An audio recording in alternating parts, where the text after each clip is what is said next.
Hey guys, welcome to Cinema Express. I am Bhuvanesh Chandar, and today we have with us Taapsee for Annabelle Sethupathi. Hi Taapsee, how are you doing? Hi, Bhuvanesh. I'm very good. How are you? I'm doing well. The last time Tamil audience saw you was in Game Over, and before Yes. that, you did another horror film, Tamil Kanchana 2. So the first Yeah. question to you will be like, do you like scary films and like, do you have any favorite scary films? I can't watch scary films, is the real truth. Is why I Oh, have avoided horror as a genre. I ah, only picked up horror comedy when Kanchana 2 came my way, and then I did Anando Brahma in Telugu, which was again a horror comedy. And trust me, I don't know how many people will believe it, but I've both the times I had gone to say no to the film because I find this genre, I used to think this genre is too over the top and I don't think I can do justice to it. Never saw imagine myself doing all that. So I went to say no. And then I right. heard the script of Kanchana 2 from Lawrence sir, and I was like, oh God, it is very hard to say no to the script because this is going to get people hooked. I knew that this is people are going to watch it and glued to their seats for 2 hours. It's not like something bizarre is happening on screen Hmm. and there is no storyline to it. There's going to be a storyline. And the same thing is going to happen in Anandur Brahma. I went in to say no and ended up saying yes, and not just saying yes. I charged no money for that film. I profit shared. So so it is gone. So again, for this also the same thing happened. So then the producer of the film was, we were working on some other film, and he said, Deepak, there's a new director and he wants to narrate you this film. It's going to be a horror comedy. I said, no, I don't want to do this again. I've already done horror comedy in Tamil and Telugu. So the only thing I was ready to do was, okay, if in Hindi they offer me a good horror comedy, I'll try it. But Tamil Telugu, I'm done. I can't do any more horror comedy. So, but then he was insistent that that Deepak wants to narrate it to only you this script. So Hmm. I was like, okay, fine, I'll let me hear it. And then it turned out to be good because it was not really horror comedy. I think it was more fantasy comedy. It didn't really have Ah, any jump scare moments. There were no like those, this very scary sights of anything. So there was comedy and or it was fantasy. So and it had a story again. So I was like, okay, now I don't know if I should say no to it. And then Deepak was like, if you're not gonna say, if you're not doing it, I'm not gonna make this film. So that was also like something that I felt that, okay, it is nice that an actor, it is very nice for an actor to hear that when things are written for you, when you are not really replaceable. We really yearn to hear that. So when that happened, I said, okay, fine, but I can't guarantee you when can I give you dates, but I'll do this. So then he waited for more than a year to get the dates, and now that's how the film has happened. right. You spoke about horror comedies. Is it safe to assume that you wouldn't, do a film like Conjuring, which is like full on scary film? I have said no to all horror films that Right. have come my way. I have already said no to in all the languages. Hmm. I have refused to do horror films. I have one thumb rule to choose films, at least since past 6 7 years. Since the time I've started working in Hindi, you can say that I will only do the films that I'm an audience to. Otherwise, I won't do Hmm. them. So I'm not an audience to horror films. I can't watch. I am very scared. So I can't watch horror films. So I'm not Like, gonna do it. do you have any other parameters just to say that you won't do films which you are not the audience to? Do you have any other Hmm. parameter when choosing films? Because in a filmography, there's no select pattern the kind of films you do, and it's very interesting. So how do you choose the films? Like, First is this only, that I will only choose a film that I will buy a ticket for. Will hmm, I spend my money on this film and time, most importantly, my precious 2 3 hours of my life, which is never going to come back. So will I spend that on a film? Is the first criteria. After that, I think of, will people forget me when they walk out of the theater, or they will remember me and take me home in their hmm, minds. So if that is true, then if they're going to take me back home, then it's worth doing. And then the third one is a little more emotional angle, which is like, whenever I retire, whenever I'm done with this job and I look back, I have a family, and then I look back and show them my filmography, will I be embarrassed to show them my filmography, or will I be like, okay, proud of every film that I've done? So that also is one criteria to choose. Yeah, and actually, I wanted to ask you about this. Like, you are like packed with so much films right now. Do you ever get a Hmm. time to, like, look back and see how you evolved as an actor and maybe, introspect a little bit about the films that you've done over the years? Do you get Yeah, that time? lockdown gave us enough and more time to do that. Right. Lockdown forced us to introspect things that I did not want to introspect also. But even before lockdown, or when lockdown had happened and we were not prepared for it, I always keep few days aside after end of every film, because most of my films, almost all of my films, I start and finish in one go and then hop to the next one. I don't Mm, mix overlap films. So mm, when I finish one film, I take some time out to just relax my mind and body and then get on to the next one. So because of lockdown, all these buffer dates in between are eaten up now, and I'm jumping from one film to the other, which is mentally very taxing, which is not giving me my downtime, which is not very healthy. I don't really profess and propagate this idea of jumping from one work to the other without taking break. It is important to take break, but now I'm stuck with this problem because of this lockdown that we have faced twice. So I need to fulfill certain commitments. Can't take the liberty because a lot of money involved here of a mm. lot of people. So otherwise, it's not recommended to do this. The kind of the way I am jumping from one film to the other, I don't recommend that to people. Right. So, Tapsi, you're based out of Mumbai, right? So, when you do Tamil Telugu films, does it get Hmm. tricky to manage the logistics of things like from scheduling and things, other things like managing the shoots and everything? No, I have a team to take care of that, right? So Mm, I just tell them that I want to do this film. Now manage it. Now I know that I have a certain window is when I can fit this film in. So mm. I connect my team to the movie people and I say, okay, roughly this is going to be a window. Exact dates, my team will convey it to you, and we do that. That's how there's a team to handle that. I can't do all that myself Right. now. Right. And of course, I watched the trailer of Annabelle Sethupathi. It has a lot of unique things. Like it has a big cast and crew, and it was shot Hmm, entirely during the pandemic hmm. in a palace. And so, how was that experience? I mean, like as you told, like in between the pandemic and doing a film like this, like how was Hmm. that? I think the only person I used to joke about this, the only person who benefited a lot from COVID and lockdown is Deepak. Right. Because it is his first film. He imagined this film in one place. It was not like we compromised it and made it in one place. He always, the script was like that. It was one huge palace and there are going to be so many people.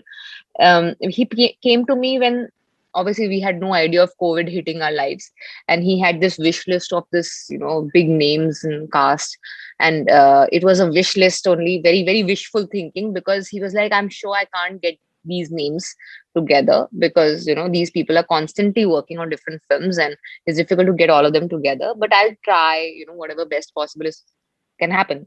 And because of lockdown, because nobody else was shooting, and that's the reason why Deepak got my dates also. He was waiting since a year for my dates, and I was not able to give him confirmation regarding the dates because I kept shooting something or the other that I had committed to before him.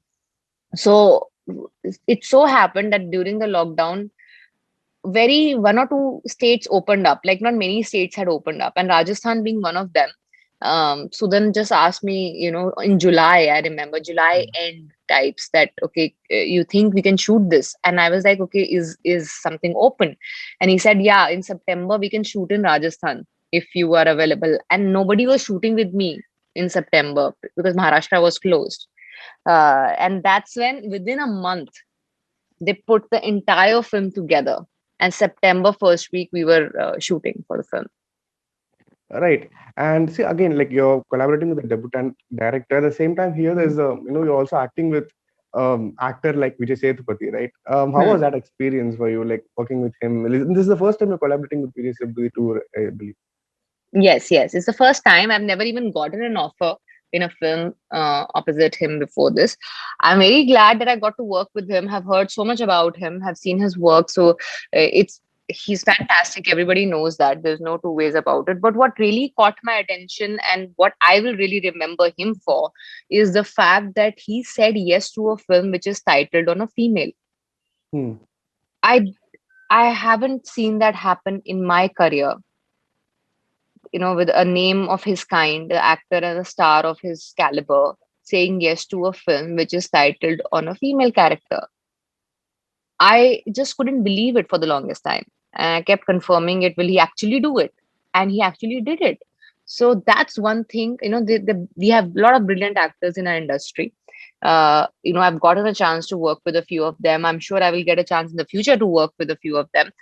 But what will set this man aside in my memory is the fact that he was not really hesitant or insecure about featuring in a film which is titled on the female. Hmm. That is going to be one special thing I'm going to remember Vijay by. So yeah, so that's what I'm taking back home as a memory of working with him. Right. Taapsee, have always, voiced against the pay gap between genders and everything, and you have Hmm. acted in across film industries in India, right? How do you Hmm. see the thing right now? Has there been any improvement? Yeah, it is getting better. It Okay. is getting better because now more and more films are being centered around the female protagonist, and those films are working. So basically your success, right? So the more films of such kind, when they become successful, automatically the salary of a female protagonist is going to go up. So it's business. So I can't just wake up one day, and I definitely want to highlight the pay parity. It's literally 1/10, and sometimes even worse. Hmm. Okay, an A-list female actor versus an A-list male actor, the pay parity goes to like 1/10. Okay, so that's the big difference. So it's not going to change overnight, and it's going to not going to change Right. so soon. And it is business at the end of the day. I can't just be adamant and say that uh, you pay me equal just because I'm also the lead. I'm going to give you the same number of days, you pay me equal, which ideally it should be like that. But business says that when there's a female protagonist, the amount of footfalls that happen in theaters is lesser than when a male protagonist is there. Now, the onus of making it equal is as much on the audience Hmm. as on us. So if audience walks in the theater to watch a female protagonist as much as they would walk in for a male protagonist, we'll reach that equal position very soon. The more they're going to be reluctant, and the more they're going to be like, okay, we'll wait for reviews, or we will watch it later on television or OTT, then we're going to keep struggling. Right. And we have a big, like long list of films coming up right now. And what can you tell us about your next Tamil film, Janaganamana? See, that I've shot only for like two schedules. It's a Right. heavy outdoor film in different Hmm. countries. So because of lockdown and limitation of traveling outside, we couldn't really finish it. But it's still like I'm not sure if we've done. I am not done with that film anywhere close to like 100%. So it'll take some more time. Once things open up where we can travel and shoot those heavy action sequences on in outdoor, Right. I think whenever that will be feasible is when we can complete it. Right. And you're currently, doing Pitali Raj biopic, right? So how was the preparation for that role? How was it like, are you a fan of cricket? How did that role even happen in Pitali Raj biopic? I think majority of Indians are fan of cricket. I mean, we grow up watching someone. We grow up while we are seeing someone at home watching cricket obsessively, right? So Mm-hmm. same happened with me. I've grown up watching my family watching cricket on television, and I started following it.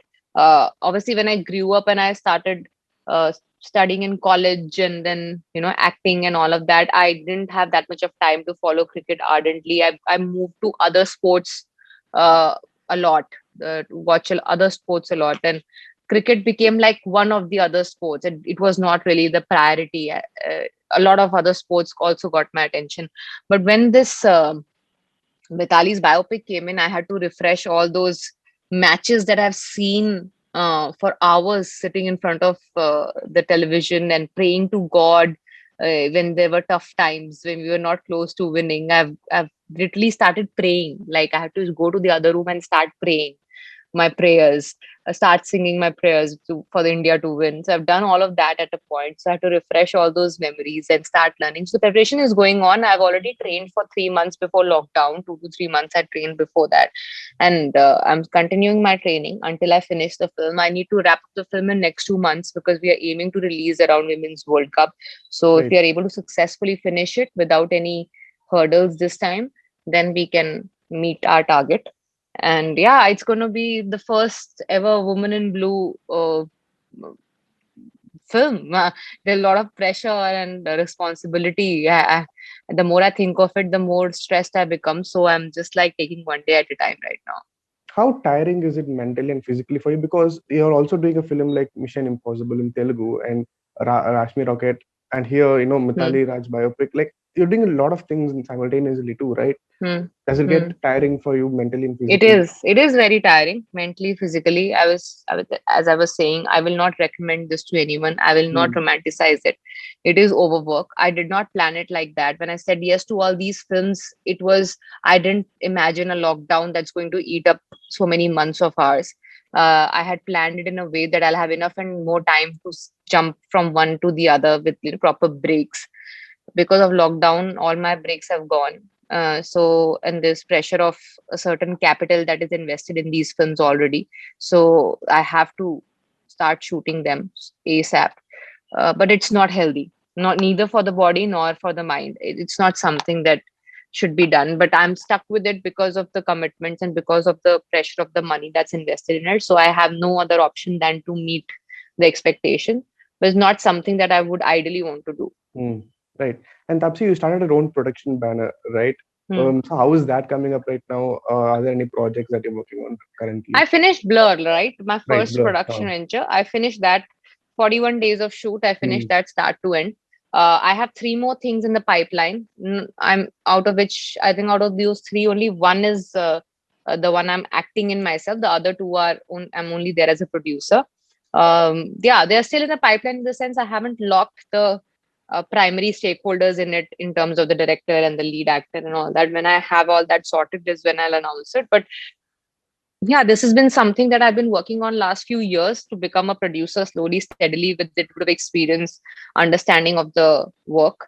I want to get more involved in the films, not just become an actor who is intrusive. So if I'm just an actor on a film, I can't take a call regarding how to put that film together or how to push that film in the market. I can only do that when I'm a producer. Hmm. So instead of instead of being called a nosy, intrusive actor who tries to like dictate things in every department, I would rather become a producer and then officially under the capacity of being a producer, ask for certain things to be done, and that will be fair. So yeah, so going to do that for a few of my films. Right. Thank you so much, Tapsi. And it's lovely to see you in so many films. And but I also wish you get some breaks somehow. Thank Uh, you so much. thank you so much for your time.